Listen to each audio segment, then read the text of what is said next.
Hello everyone and welcome back to the channel and the series of success stories.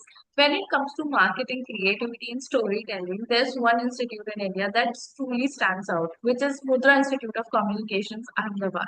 But getting into MICA is not just about aptitude, it's about thinking differently, expressing creatively and standing out from the crowd. Today we have with us someone who has successfully done just that. Joining us is Anika, who has converted MICA and navigated its unique selection process. In this session, we are going to talk about her preparation journey, her experience with MICAT and the interview process, and what it really takes to make it to MICA. So let's get started. Welcome, Yeah. Anika. We are really excited to have you here. Yeah. Hi. Thank you so much. Really happy to be here and give back to the community that, helped me prepare for this entire journey. Yeah. It's really nice. So, first of all, congratulations to Thank you. converting MICA and coming to this day. All the hurdles or the struggles has been fruitful to you. Yeah. So let's get started with the basic questions. Like, what? Give us a brief intro about yourself. Like, what is your background, and when did you started thinking about MBA? Yeah, sure. So, I graduated in 2023 from Flame University. I did a BA in psychology as my minor and advertising as my minor. So when I started in my undergrad, psychology was my main focus. I was training to be a therapist, but I found advertising and I've always been a very creative person, and I really enjoyed, studying consumer behavior, what makes people think, why do they take the decisions they do. So psychology and advertising gave me a very unique combination to pursue that. So after my undergrad, I worked in three ad agencies. So through that, I was in the planning and strategy team. Through that, I was able to have both the creative freedom and have the ability to go and talk to consumers firsthand, to do both primary and secondary research. And in the strategy team, we basically come up with insights that would help build a creative campaign or basically the communication that you see in the ad. So we give the insight and the creative team then picks it up. So I have about 17 months of work ex because there's a little gap in my resume. I first started preparing for MBA, I would say April of last year. So I quit my job in May end. And since then, I've been preparing full time for MBA. Yeah. So, is it your first attempt or your second?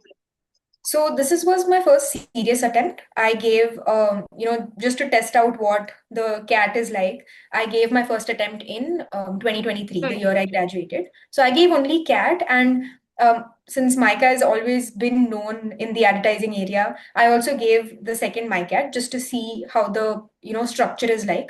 So those were the two exams I gave, but this was my first serious attempt.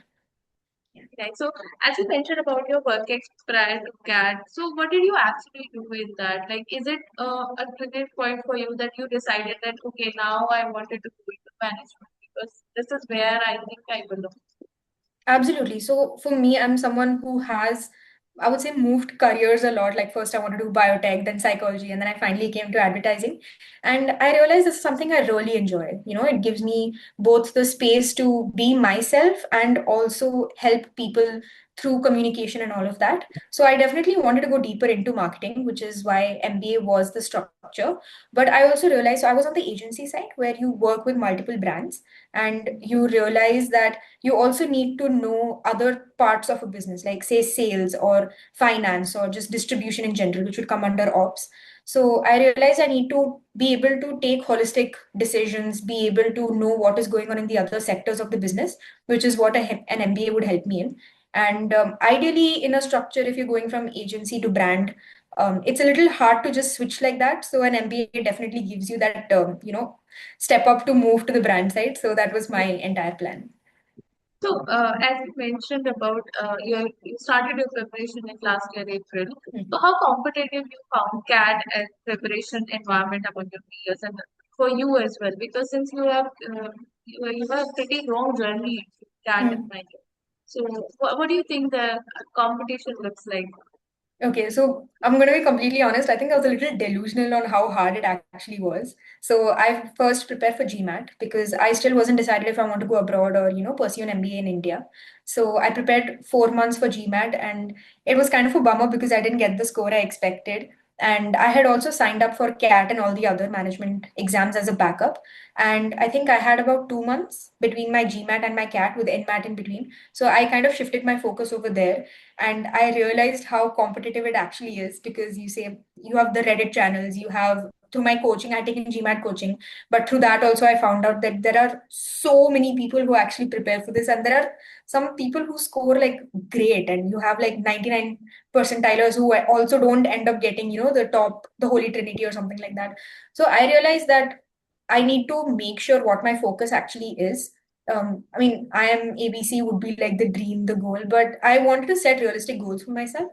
So I think that's where, to be very honest, MICA was my target college the entire preparation, because I saw it not only as a career fit, but also like a personality fit, because I really love culture. I like exploring new places and stuff like that. So MICA seemed like the, long distance thing for me. So I realized through that, if I'm very clear on what my journey is going to be, the competition, kind of that noise cuts down by itself. So in the 2 months that I prepared for CAT, for me, quants is an extreme weak point. So I made sure that I saw a bunch of tutorials. I did a lot of mocks as well. Actually, not a lot of mocks. I think I did like 2, 3 mocks, but very sectional based stuff I did too. So since I was preparing for so many management colleges, my basics were pretty much covered over there. So I think if that answers your question. Yeah, that's truly answered my question, and it's really insightful. Since you are very honest with your experience with your journey, thank you so much for that. So, Yeah. since you mentioned about mock, so as you know, like CAT and MICAT are two separate exams. So, have you taken Yeah. mock for both the exams? So, is it like you prepared and for CAT and MICAT is just So like MyCat is actually, sorry, go ahead. no, no, that's anything. Okay, okay. So MyCat is actually very different from CAT. You do have like your basics, like your quants and your verbal and stuff like that. But for CAT, it's extremely technical. You have your DILR and verbal, which I think I managed pretty well. For quants, I did different mocks. I think your usual, like your IMS and CrackU, those kind of websites I did use. And for MyCat, actually, there aren't, like, I had to dig a lot to find mocks. So I think there was this one website, I think it was Cracky, I'm not really recalling the name, but they had like untimed mocks. So they had full websites and everything. And I did find a couple of links on Reddit where people were sharing past year papers and just questions in general. So I took a little bit of a different approach. If I can, like, I'll walk you through the MyCat structure. So you have 3 sections. You have a psychometric, a descriptive, and then you have your quants, verbal, general knowledge, and something called divergent convergent thinking. So your psychometric is completely, it's like a personality test. So you have like, I think 150 questions, 80 questions, something like that, and you have to answer it very honestly. And they basically see, say if 2 questions are similar, how you answer them. If you answer both of them like in extreme ends, they'll think that you don't know yourself really well. So what I did was I took a bunch of psychometric tests as practice, and I made buckets, like say, okay, they're talking about teamwork, they're talking about like how creative are you, how you would be as a leader, confidence in yourself. And I kind of listed down what my answers to each of those buckets would be. So every time I would see that question, I would be like, okay, this is what I have to answer. And I made sure it was truthful to myself. And I did take a couple of MyCat psychometric mocks as well. So I think I just made sure my answers were uniform and concise throughout. So that's very important, because only if you clear the psychometric round, they will even consider your application. So that's really important. Second is the descriptive section. In that, you have 4 questions. You have a for, against, and then your own opinion on a sentence they give. And then you have 4 images on which you have to write a story. So in that, they see your creative thinking, they see your, just your articulation. And the thing is, you have very less time. And sometimes at the center, the keyboard is really, it doesn't work really well. So, Yeah. yeah, your speed you have to practice. And there is a trick which people use. They go with a pre-existing story and they kind of just like plug in the pictures over there. So I think a trick like that is really helpful, because you don't waste time thinking what to write. I practiced a lot of that, and in general, I do creative writing, so that kind of came a little easily to me. The last section, you have your quants is very basic level. If you've done good preparation for CAT, it's not hard to crack my CAT quants at all. Divergent convergent thinking, DCT as we call it, is more situational based, like find like the odd one out or something like that. And general knowledge is more advertising branding based. So your logos, your CEOs, and stuff like that. So So, as you mentioned, like we talked about, right? So, what was your first mock score? I'm so sorry, it paused in between. Can you repeat the question? Yeah, yeah. So, I was asking, like when you talk about mocks, what was your first mock score? I don't remember, but I think the percentiles was somewhere in like early, like low 80s, high 70s. So my mock was pretty bad. So to be very honest, like my confidence was at an all-time low doing this MBA prep. And you're asking for CAT mock, right? Both. So Because you're my giving CAT mock, psychometric test huh, as well. thing with my CAT is since it's untimed, you don't know your score. Okay. So you just have to make sure you are doing the best you can. And actually, they're not, it's very opaque on how their marking scheme is. Like if you see your descriptive and your other section, they're out of 70 marks each. And combined, it's 140. And people will think, if you have a great score, like the higher the score, the better. But that's not the case because your descriptive, you don't know how they're evaluating it. So you don't get your descriptive scores. In the scorecard, you have only the other section bit. And in that, according to past year trends, I think 18 is a good score. But this year, I think it was slightly more easier, and I got a 34, which was not to toot my own horn, but I feel is one of the highest that I got. So I think it's also very largely luck based because you know how your mindset is on the exam day, how early you wake up, how you sleep. So I made sure to follow all of that. In CAT, though, I think I did about 2, 3 mocks, but I focused more on sectionals because I think verbal was something I could manage. So I made sure I focused on that. Didn't score very good in my sectionals. I got, I think, in my 75 or something in my sectional. So yeah, I think that was my first mock score, and gradually somehow I got a little better. So That's scored. really nice though. But so as we talking about, you mentioned that at times you feel like giving up or you're not keeping up with the pace. So how did you manage that? All the stress, all the things which are going in the back of your mind. Mhm. So for me, since I left my job to prepare for this full time, my interaction with other people got down quite a bit. And I work in an industry where you have to interact with other people. There's a lot of brainstorming sessions. So I really missed out on that. I made a whole timetable for myself. Whether I followed it or not, that's a different thing. But just knowing that I have a structure in place that I can fall back on, I think that really gave me the mental bandwidth to kind of slot things into my day. I would go out for a walk, and I live in Bangalore, so the weather around the end of the year is much chiller. So I think that was one thing that really helped clear my mind. I also kept like my creative side of the brain running. I would write quite a bit. Do like even small art pieces that would I would do like a mock brand campaign or something like that. So I think small things that it's very particular to each person, and these are the things that kind of worked for me. And obviously getting like enough sleep before the exam, basic stuff I made sure I did. So can you walk us through your whole entire preparation journey? Like since you started, how did it went? What are the weakness points and weakest points when you started, and how did it change? So, like I said, my weakest points was quants. And after I gave my GMAT, my confidence pretty much crashed because I thought I couldn't do well in the other exams. And I think starting from October, all the exams were like 2 weeks, 3 weeks apart.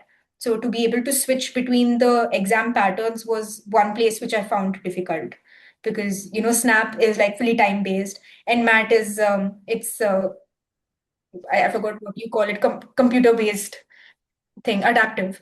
So I think that was something I struggled with, just knowing where to shift focus to from one exam to another. But as you take the mocks, as you become more comfortable with it, that is one thing I made sure I did. Like I scoured the internet, I like talked to a bunch of people just to make sure I was very well informed. I made sure my strategy in all these exams compensated for the technical knowledge so that I know time based where to put my attention, where to focus. So that really gives you a lot of clarity because you know that if you're doing something wrong, you know where you're going wrong. So yeah, that was one of my strengths, I feel. So, Yeah. since you mentioned between CAT and MICA, there is a specific time period, right? And you are given other exams as well. So, how did you manage it? Like, since the syllabus and all the subjects and everything is different. like, and the entire strategy you have to change from CAT to MICAT.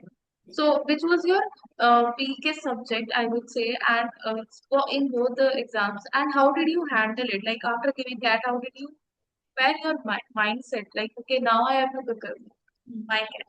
Yeah, yeah. So I think CAT was end of November. So I had a good enough time for CAT.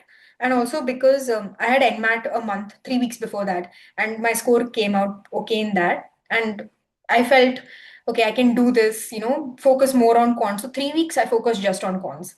I did more sectionals and stuff like that. And then and my first MyCat was, I think, mid of December.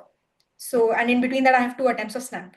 So I just like as soon as one exam got over, just took like a day's rest, and then I made sure I think mocks is the answer to everything.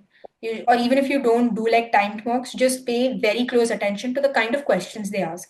Because you never know, like the same question, they would just like change the wording of certain thing and just ask it in another way. So if you're very aware of the like these small tips and tricks that the exam givers how they use it to their own benefit, if you're able to crack that, it's kind of like a shortcut, I would say, to going being just one step ahead of other people. So that is one thing. And for me, all my centers were really far away from Bangalore. So to reduce my exam day anxiety, I always thought, okay, I'll give the exam and then I'll go eat at a place nearby which I've never explored. So that kind of gave me something to look forward to after the exam. Um, so I think in between exams, the main thing you have to do is know the pattern really well. Uh, Definitely do mocks. Don't go without doing mocks because on the exam day you can't take the risk of figuring out the entire pattern. Um, Reddit is my holy grail. Just go there. You never know what kind of tips people will have. Yeah, Talk to people who have given it before. So I know these are repeated things people say, but these are the things that work the best. So that's what even I would say helped me. Yeah. that's absolutely true. So coming to your cat, so when you talk about VARC, DILR, and quants, so how did you select sets and how did you started, solving the questions? Which area you solved first, and how did you, like, and then what happened? Your experience in mocks and your experience on the D day is completely different. You never know. It feels like it's unexpected what is actually happening. So Yeah. how did you prepare at the time? Like prepare yourself at the time. Like, okay, I'll go ahead with arithmetic first and then geometry. How did you select the sets? Will you go for LR first or the DA?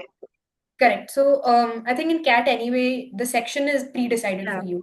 Yeah. So first was VA, which is my strong point. So I was in the right mindset, I would say. So I first chose like paragraphs which weren't too, there are some paragraphs which are very heavy in text. They're very Yeah. philosophical. You have the multiple interpretations. So I kept those for the last. Because I know that even if a text is long, but it's simple to understand, I can score better in that. So I first picked out paragraphs that were of that genre, which, like, say, I would read the first 5, 6 lines, and if it's something I think I can understand or, answer pretty quickly, those were the ones I did first. And then these shorter but more thought-provoking type of paragraphs I would keep towards the end. So that was more of my goal. And I did not waste time reaching the paragraph for every new question. Just read it once, understand it, and go ahead. And a trick that I used was to use my cursor through every line because that gives you like a thing to follow. So your reading speed actually becomes faster. So these are the kind of tips that I would look up on YouTube that would help me on my D-Day. Then in DILR, I avoided anything numbers based first. If it was, say, that's the table arrangement, stuff like that, I attempted first because I know I can draw it out, figure who is sitting where, stuff like that, I would solve out first. Anything to do with graphs or bar graphs, tables, all that I kept towards the end. So I think out of 5 sections, I attempted 3. I actually didn't even know the fifth one was there. I had like 8 minutes left, and then I realized, oh, I have another set, and it was pretty easy. So I finished that on time, but that's what I did first. For quants, I'm not very good in probability, no matter how much I tried to do. So any probability questions I kept towards the end. I focused more on arithmetic and algebra because those are fundamentals for any exam. So I tried doing those quadratic equations. I practiced quite a bit. So I attempted those first. I did not like attempt a lot of questions actually. I think probably like 6, 7 questions, but they turned out to be correct. So that kind of pulled up my thing a little. So that's also true. If you what you attempt, you have to make sure your accuracy is correct. So that kind of pulls up a lot higher than the number of attempts you do. So Yeah. true, absolutely true. So how about MICAT? Like, how did you prepare, you strategize for MICAT exam? What are the Hmm. tricks and tips you are used in MICAT? So one was definitely attempting your psychometric tests. Like you can just Google and you have like Big Six, Big Five, and they're fun to do also. Who doesn't want to know more about themselves? So that was something I used. For the technical part, which is your quants and all that, that's a separate section. I basically just, if you've prepared for CAT, it's pretty easy to do that. And divergent convergent thinking is MyCat specific, but it's pretty easy to understand. So actually on the website, like MICA's website also, they have a couple of questions, but I think it's not too elaborate. So I would just go on the internet and see if there are any Google Drive links that people have used from previous years. So actually that's all I did. Just spend more time on social media platforms and see if there's anything small that could help me. I would look at Instagram reels of previous attempts, see their tips and tricks. For the story writing part, the creative writing part, I practice my speed quite a lot. Since I've already given MyCat 2 years ago, I knew that the keyboard would be an issue. And Indian centers are not very highly equipped to have the latest stuff. So, and on the exam day, you're required to enter your password, right? So that is something I would recommend everyone to test your keyboard in that password time. So you have to just wait for 20-30 minutes, just test your keys, test which key is like the hardest to press. So make mentally ready yourself for that. That was one trick I used. Yeah, I think more or less it's just thinking about the exam from all aspects, not just from the scoring point of view, but also knowing where you're going to spend most time, how you can pull up, like leverage one section the easiest and stuff like that. So. So again, coming to the exam results day. So what was your experience? What was the feeling when you got the results and you were like, okay, how you're thinking at the time? So to be very, very honest, I did not expect the percentile and for both cat and my cat that I got. I would also say it was very largely luck based. I did prepare my best, but at the end of the day, your environment, your own mental health, how it is on that day, plays a huge role. So I got 93.3 percentile in cat, which is like on the slightly higher end for my cat, for MICA's consideration, because they do a holistic evaluation of your personality and everything during the GPI. And so I think I worked quite well with that. I knew it was good for like I said, I had set realistic standards for Yeah. myself. IIMs, like I that gave me the baby IIMs list also. It gave me my tier two. And I knew what kind of course I wanted. Like I wanted to do MBA marketing. So colleges like IMT, TAPME, they have their marketing roles as well. And of course, MICA is there. So I knew my result was good enough for that. So I didn't break my head too much over the fact that, oh, I know I could have gotten higher if I say I didn't prepare for GMAT, if I prepared 6-7 months just for CAT, could have probably converted few more top colleges. But since my heart was pretty much set on MICA, I got that.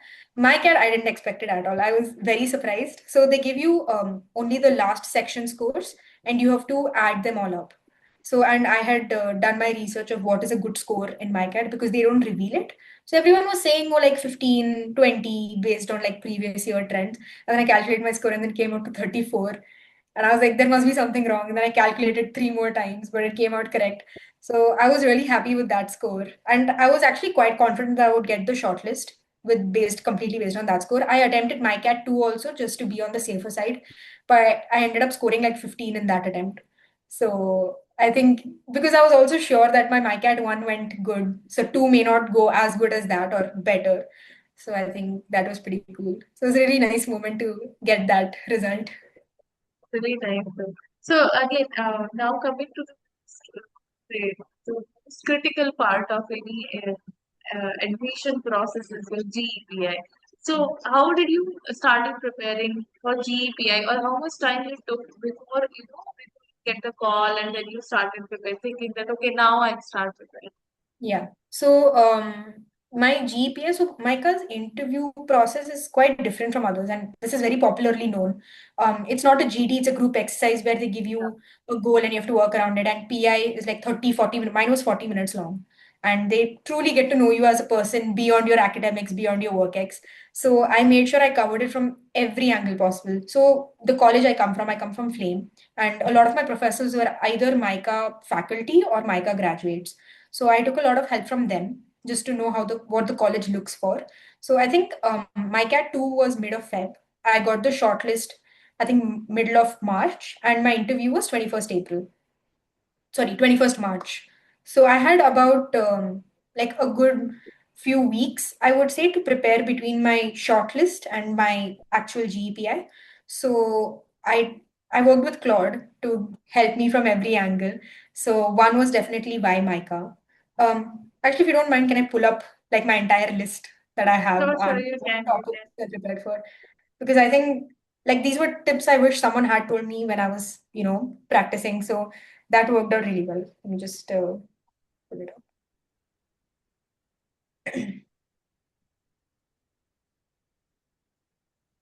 Okay, it's not loading right now. But yeah, under MICA, I had about MICA. So go through their teachers, their professors, what exactly they do. Like I have chapofied MICA's website front and back on my mind. So just go through like everything on their website, like their financial reports, their social, their CSR responsibilities. So you never know, even the smallest detail can show the panel that you have done your work. Then there were a lot of GPS that got over before mine. So I read a lot of transcripts, spoke to a few people whose interview happened, and they said that the panel asked them very interesting questions based on their work ex. Like a question for me, I worked with a jewelry brand, like a fine jewelry brand, as one of my clients, and they asked me, would you rather prefer a lab grown diamond or a solitaire? And I didn't know the answer to that. So I prepared myself mentally for questions that I probably wouldn't know the answer to. So that was your mindset is one. Actually, let me show you. Yeah. So one was behavioral cues also. Like a technique I use in my interviews a lot is humor. Like, I would say like the smallest things. Like, for example, in my TAPME interview, they asked me, do you learn international languages professionally? I was like, oh, if learning Spanish on Duolingo can be considered as that, then yeah, sure. So that was something I knew I had to tone down in the MICA interview because it is not a coping mechanism. They want to see the real you, but they also want to see how confident you are in yourself. And that kind of like I didn't do too well in my interview. My underconfidence was showing a bit, and I addressed it. I said that I know I'm trying to undersell myself, and they're like, yeah, you really are. But then I said how I'm working on my confidence. I told that, I put myself in situations where I have no one to rely on but myself. Like my public speaking, I'm doing Toastmasters. So stuff like that, I made sure that I know what I'm lacking in, but also how I'm working on it. So that is something they definitely want to see, like your self-awareness. I also put a lot of focus on domain knowledge. And since I come from a marketing advertising background, frameworks that are used, since I work in strategy, how do you look at a consumer insight, stuff like that.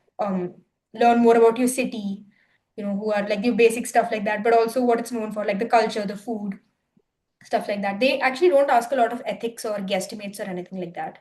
Very minor stuff. So if you've practiced enough for other interviews, I don't think you really need to do more than that. So yeah, these were the major buckets under what I prepared.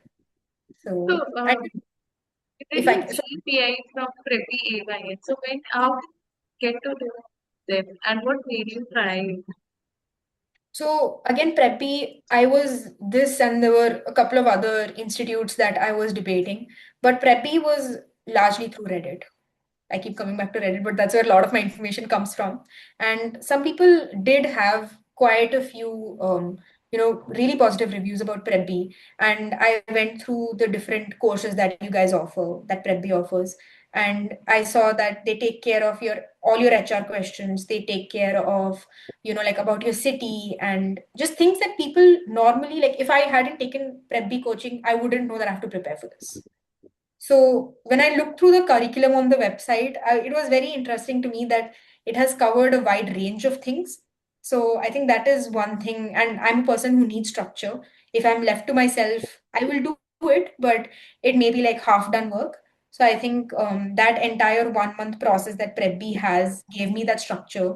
So that was something I really liked. And obviously the discount played a big role. So we were a group of, I think, 7, 8 people who came together and then took the group discount. So, and my experience with PrepBee has been like fully positive. I don't think I have any like this thing to come to that. So that's how I came to know about PrepBee. So, did you like find a measurable difference between in yourself, like compared to your confidence earlier or your knowledge earlier down?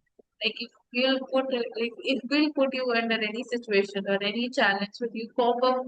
How will you cope up prior to AYN or now, like after you put like Yeah, so one is definitely the structure of my answers. Like I know I have done things. I have a research paper, I have, small volunteering work that I keep doing, but knowing where to say what is really important. And I feel I wouldn't have gotten that structure if I did it myself. So I took the gold plan, I think. So I had a personalized mentor. And as in when I finished my answers, like for all my HR questions, he would give me constant feedback. Like even the smallest word could make a difference. So before preppy, I don't think I could have really structured my thoughts in the most effective manner, especially if you say an SOP is 200 words. You want to say so much, but you also need to concise it. So I think there was one mentor for when I was writing my NMIMS SOP. It was one of my best calls. So I wanted to make sure my SOP was up to mark. And we had the NMIMS induction session from one of the PrepBee mentors, and I knew I could make my SOP better. And he stayed up with me till like 2:30 at night to make sure that all the words were correctly written and all that stuff, even though he wasn't my personal mentor. So I think just having that personalized dedication makes a lot of difference. And now, if you put me in any situation, I know the right things to say, how to exactly carry myself, know where to appear confident, not to appear too egoistic. So I think that makes a lot of difference. And just the community of PrepBee, like I joined the both normal and professional track. So just the kind of way people talk, it kind of made me very comfortable. It wasn't too formal, I would say. So they're very approachable. So that makes a lot of difference. so can we now walk through all your calls that you got after giving CAT and like that? So what are the calls and concepts that you So my best calls was IFT, XIMB, MICA, NMIMS. These were, I think, my top calls. And so I, and then I got all the tier two calls, like say GIM, GLIM, TAPME, 4, and all of that. So I gave like interviews for all of them. I did not go for my Goa Institute Management interview because I knew like I have done the others and they were higher on my priority list. I converted Great Lakes IMT, TAPME, and all like the tier two ones. So my preference, if not MICA, would have been IMT Ghaziabad because they are very well known for marketing. market? But then again, I compared to MICA, like MICA focuses on like the culture bit and everything. So which is not very, present in IMT because at the end of the day, they're still like a very traditional B school. So I had kind of made up my mind that if I go to IMT, this is how I'm going to accommodate certain things. And I got my MICA acceptance yesterday. So I think that really worked out well. I'm yet to hear from IFT and XIMB. Though very realistically, I don't think I'm going to get the main campus of IFT, but let's see. NMIMS was also a good call, but the AI interview was not very smooth. So I didn't convert NM Mumbai or Bangalore. So that was not a great convert. Yeah. Find something. I know you get your best one, which is my dad. I always wanted to go for Yeah. marketing. So, is there any call which is more surprising for you? Like, which traits of did you see? Like Um, the one you didn't expect, and you felt like, okay, now, like this is the best call. Now I don't want to go. Like I understand it's my car, but is it surprising for you? Like, I would say my convert was surprising because according to my standards, I could have done better in my interview. I've like after the interview got over, I kept replaying my answers and I was like, oh, I could have said this better. Call wise, I think IFT was my most surprising call. I didn't expect it at all because I've heard from my parents that, only like say like 98 plus percentilers get the call. But I think this time they also have like certain criteria of their own. But I think, yeah, that was my most surprising call. I didn't expect it.